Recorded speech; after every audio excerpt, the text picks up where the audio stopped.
Un auditeur doit-il être un expert comptable? Donc, comme je viens de dire, au Maroc, on n'a pas deux institutions comme c'est le cas en France. On a la Compagnie nationale des commissaires aux comptes et l'Ordre des experts comptables. Pardon. Au Maroc, on a une seule et unique institution qui est l'Ordre des experts comptables. Donc, l'expert comptable et les commissaires aux comptes sont tous les deux, enfin, c'est la même personne qui a son diplôme d'expertise comptable qui est inscrite à l'ordre.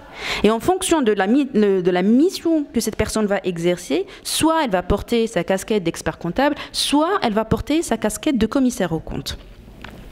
Après, est-ce qu'un auditeur doit être un expert comptable? Je vais prendre l'exemple de certification des grands comptes par un grand cabinet, notamment un BIG.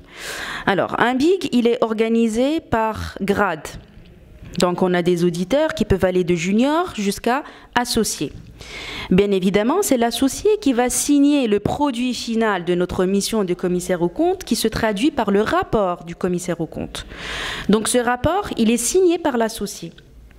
Mais la mission a été réalisée par une équipe qui peut être constituée de plusieurs collaborateurs, et ça peut aller du grade de junior, chef de mission senior, manager, jusqu'à associé. Donc c'est une équipe qui va auditer.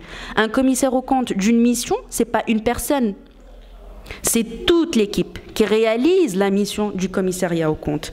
Combien même, c'est le commissaire aux comptes, l'associé, qui va signer le rapport final.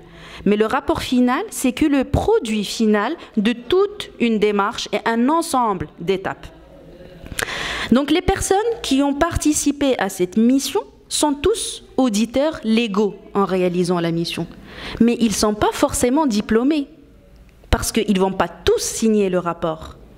D'accord? Donc la personne qui va signer le rapport, qui est l'associé généralement, elle est obligée d'avoir le titre et le diplôme d'expertise comptable inscrite à l'ordre pour pouvoir signer le rapport. Quand bien même les autres personnes faisant partie de l'équipe qui ont réalisé la mission sont auditeurs sans avoir forcément le diplôme d'expertise comptable. Mais ils ont bien évidemment une formation en finance, en comptabilité, etc. qui leur permettent de réaliser leur mission au respect des normes en vigueur et selon les référentiels en vigueur ici au Maroc.